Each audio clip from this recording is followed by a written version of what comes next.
Welcome back to the 25 Days of Puppy Christmas Cards, where we're helping you decide what you're going to do for your Christmas cards this year with you and your pup or pups. This one is all about the Santa Claus hats. This is incredibly easy to do, whether you want to pose with your puppy or take individual shots of you and your dogs and then composite them together. The 25 Days of Puppy Christmas Card series can be done with one or many dogs, created with a traditional camera or your phone, done in your house or outside, and range from elegant and refined to fun and quirky, so there's a fit for everyone. And don't forget, these photo shoot ideas also make for great social media advent calendars, even if they aren't all going to be used on your Christmas cards.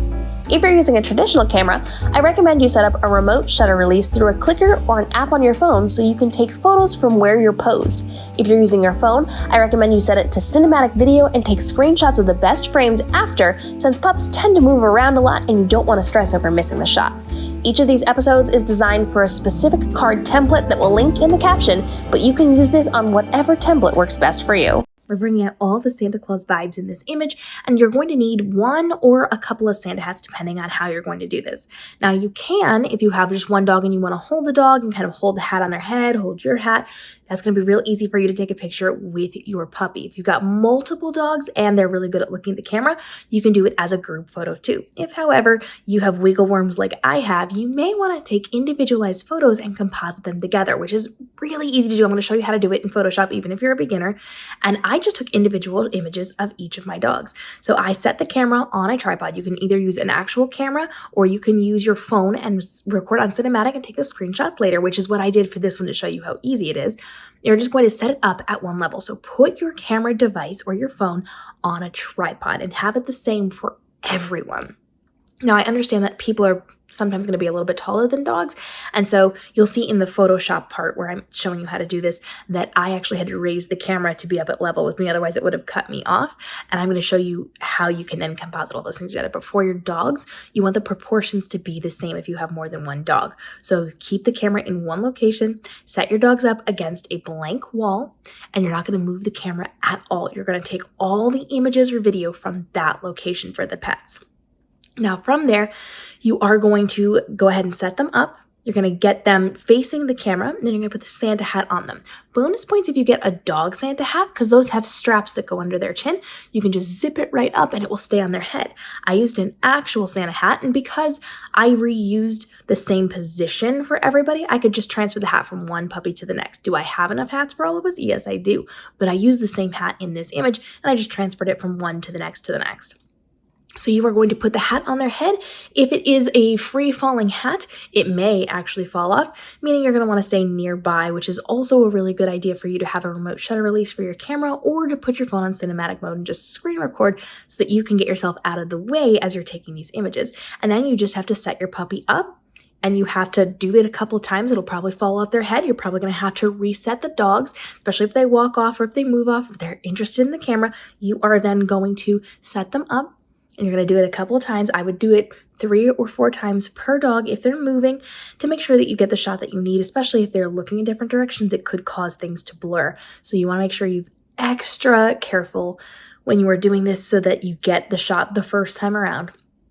And then when you're done with all the dogs, everybody has been done, you're sure you've gotten shots for everyone, then you can raise your camera source up and you can pose against the wall too, get as far back as you can so that you are in the same position as them, and then you're going to get as much of you as possible. Keep in mind, you do not want to move it away or closer to you because that will distort you and you will have to figure out how big you are in comparison to them. Now, like I said, if you're compositing this together, you'll be able to do that in Photoshop very easily and look like you were all in the same image together. I will show you how to do that, but I find the easiest way to do this is to composite things together. If you've got super well-behaved dogs or you're only working with one dog, take a group shot, save yourself the time and effort. But if you need to, do the composite image with individuals and then put it together to look like you were all in the same scene. Drop your photo into Photoshop or whatever photo editing platform you're going to be using, and if you photograph your dogs and yourself individually, pile all of the images on top of each other, one layer on top of the next. Now, because you did not move your camera for the most part, you're going to have your dog's comparison sizes correct. You don't have to guess how tall your little dog is next to your bigger dogs. It's all going to be relatively the same for you. Now, the first thing we are going to do is cut out each individual piece. If you need to do any retouching, you can do that. So you're going to want to use your spot heal tool if you have to clean up anything around their eyes or any random pieces of fur on the hat or on their fur.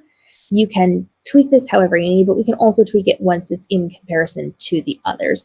And for this, we're just going to go real easy, and we're just going to use our lasso tool, and we are going to lasso around each dog. It doesn't have to be great because we're going to fix that later on. You can see how part of my finger is still there. I am going to be removing that momentarily. So I've cut out one puppy. Now I'm just going to move it over compared to the other puppies. I'm going to do another layer where I'm going to grab the little dog, and I'm just going to cut her out. Again, nice and big right around it because we will be creating those layer masks for us. So to cut them out, you're using a lasso tool, and then you're just adding a layer mask, and it cuts it out right there. So then you can decide where in comparison you want each dog to be to each other, and then compare to you as well. So all of a sudden we start to see this collaboration of these images, keeping in mind, of course, you do need to add yourself in as well. So as you are doing this, you're just going to make sure that you're saving, and you can even save different copies of this. So if you want to do one that is just for the puppies and you don't want yourself in it later on, save that file, but then go back in and save that file again with a new name or a new file name so that you can have the version with yourself in it. You can go back and deal with whatever after that point. So we're going to come in, we're going to save this a second time, and I'm just going to then add myself into it. Now, with me, because I am taller than the dogs, I did have to move the camera. You can see the camera's up. You can't see the crown molding on the floor. You can't see the floor at all. And so it's going to be a little bit different. Now we're going to have to deal with the dogs as well. If I just want to select my subject, I can click my select subject button, and that is going to highlight me, and I can use my tool right there to remove that. So you can see my size compared to the dogs as well. And you can lasso the dogs like I did here, or you actually have the ability to use that quick selection tool. So let's say you want to do that. You're going to be able to come in, and all you have to do is make each layer. So this one is the brown dog to the side, Gemma. We're going to go in and we're going to convert that to a smart object. And then I can come in very simply and click my select subject button. And you can see it actually grabbed my fingers there. I'm going to grab my quick selection tool or my lasso tool, and I'm just going to come in, and I am going to remove anything that is not my puppy. I'm going to make sure it grabs her back legs as well. Sometimes it doesn't always grab the back legs. And make sure that it just got everything that I need. And then I'm able to cut her out right there as well. So you can see it's kind of a harsher line there.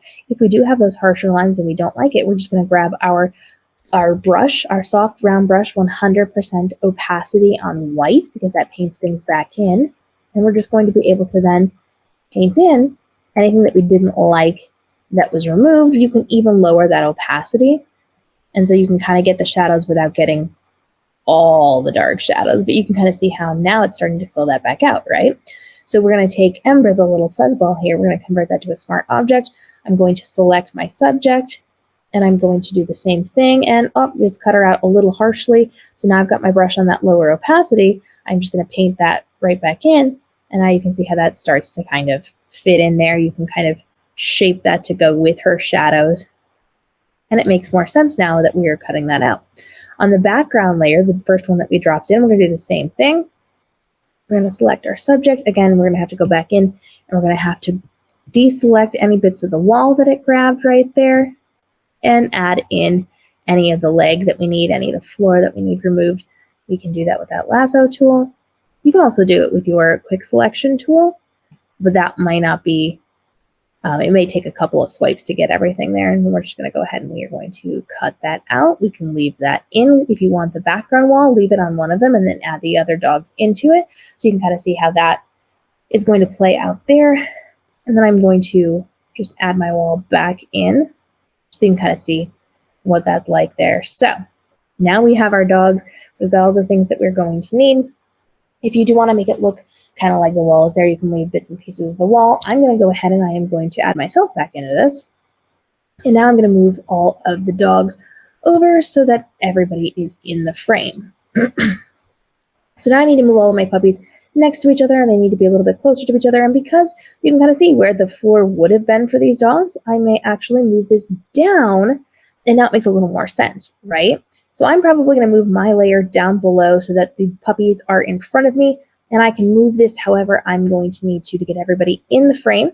If you cannot fit everybody in the context of the frame that you're working with, you can either make your canvas bigger or you can make your subjects smaller. Whatever is going to work best for you is going to be fine. So you can kind of just move things around. You want the taller dogs to kind of go in order, kind of like this.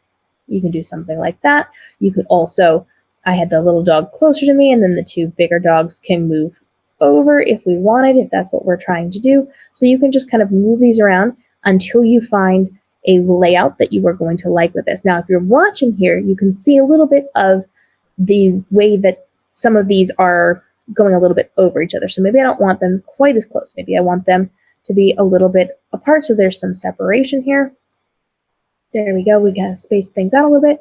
I can move them back in, and then I can use, if I'm clicking on, whoop, sometimes it does that. If your canvas ever does that, you just hold your R button down, and then it will allow you to rotate it back. But you're just going to click on the layer mask for whichever puppy you need to get rid of some like the white around them. And you're going to grab your paintbrush tool, switch it over to black, and you're going to want to go up on that 100% opacity, at which point you are just painting off around their fur. Now you can use the soft round brush with dog fur for the most part because it's already supposed to be fluffy and a little bit fuzzy. If you need to get in real close, you can do that. And then you have the ability to just kind of go around the ears where you need to.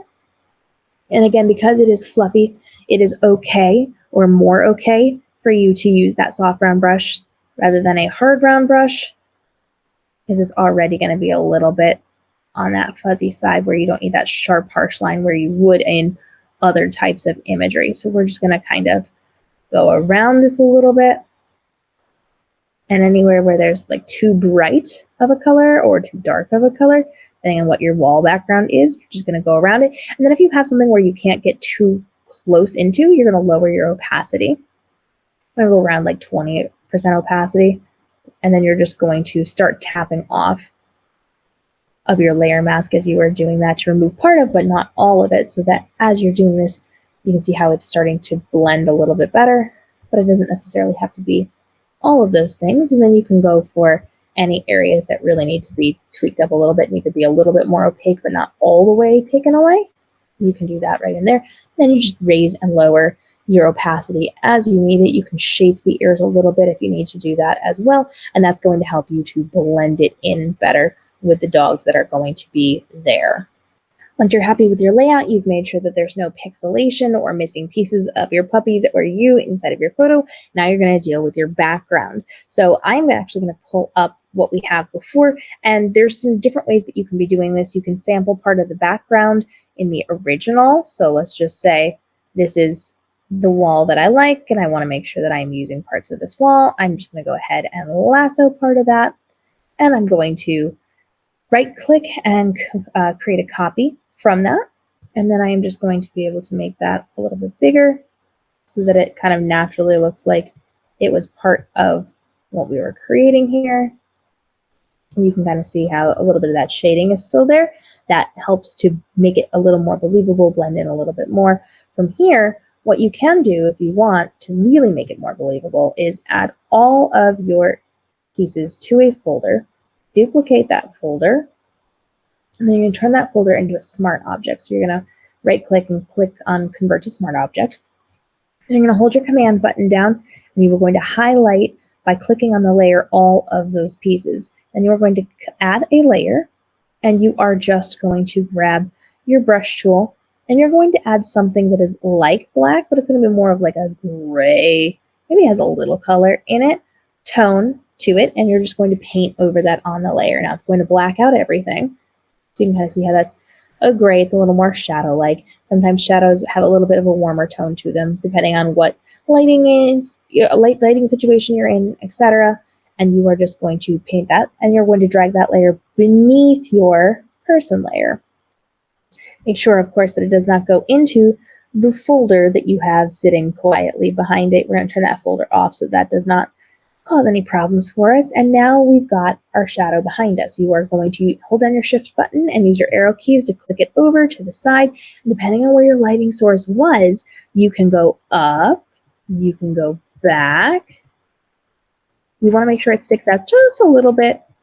Usually up and back is pretty good. And then you're going to go up to filter and down to blur and Gaussian blur. Now from here, we are going to make our shadow nice and soft. We don't want those harsh lines. So you're really going to move up your pixelization radius, and you can kind of see, oh, now we've got those shadows there. But this is going to be too dark for our shadows. So once you're happy with the fuzziness, you're just going to lower the opacity level on that. And all of a sudden, now we look like we have been taking photos against the wall. You can see the shadows there. They match the shadows that are on the rest of the pictures. And now you have your image. Now from here, you have the option of changing the background color. Do you want to leave it the same? Do you want to change the background color? We've talked about how to change your background color. If you do in other videos, make sure you go back and watch that. But now we're going to add our frame. For this card, you are going to be focused on one single image. You're going to drag your photo of you and your pup or pups as Santa right in here, and then you can just adjust it to whatever size you are going to need. If it doesn't go all the way to the top, all you have to do is grab your color picker tool. You're going to sample your background, and then just on a soft, round, hard brush, 100% opacity, you are just going to go in and you're going to paint it over the top of whatever section happens to be missing that color so that it all makes sense. And you can kind of see how I'm painting it. It's over the top layer here. You're just going to drag it down beneath all of the pine needles, and now it goes to blend in with our background so that you do not even see that in the background. And of course, you can adjust this however you need. If you need to move up because you have a smaller puppy, you can do that. If you need to move things up so that puppies can be seen a little more easily, you may need to add a layer that has a little bit of a darkened shadow down there, so you can either add a gradient or you can come in with your paintbrush tool, 100% opacity black, and you're just going to paint over it so it's like a little bit of a shadow there. Make sure you have hit all of the corners, and then if you need to, you can actually lower that opacity if your brush was too big so that it kind of goes over the puppies, and do a second layer with a slightly smaller brush. If you want it in a nice straight line, just hold your shift button down. It will go the length of that. So now it kind of starts to blend in a little bit more. You can do that as many times as you need and layer that and lower that opacity so that it's not a huge deal, but it blends in with your puppies. Then you can add your overlay to that blank space to fill out your card. Now this is all about the one singular image, and we're going to put a frame over top of this image. So you've got yourself against a blank wall, unless of course you shot it outside or you shot it with something interesting in the background. You can always do that. But I've put a really cute Christmassy frame over mine. I love the pine needles, but you can do candy canes, you can do gingerbread houses. There's all sorts of things that you can do, but think, what is Santa? What goes well with Santa, and what colors make things pop? Remember, you are in a red Santa hat. I work green with mine. You can wear red. You can do whatever it is that you want. But this is your opportunity to pick colors that will make it pop. So you can go all red and just do red Santa hats and red frames in your pictures and all of those things. Absolutely fine for you to do. Or you can do opposite complementary colors like the green and the red, which really, of course, signifies Christmas. So that is a good opportunity for you to pick some colors that make it pop, or colors that kind of are striking with it, all in the same color family. And then you're going to be able to then just add in your message, which you can handwrite, which you can, this is actually a really fun one. Here's a little pro tip for you. So if you do like I did and you do not add the word overlays, you can take a metallic Sharpie, gold or silver. I like gold with this, but you can pick your options and you can write Merry Christmas or whatever your message is, love, and all of your names in that blank space on the blank wall.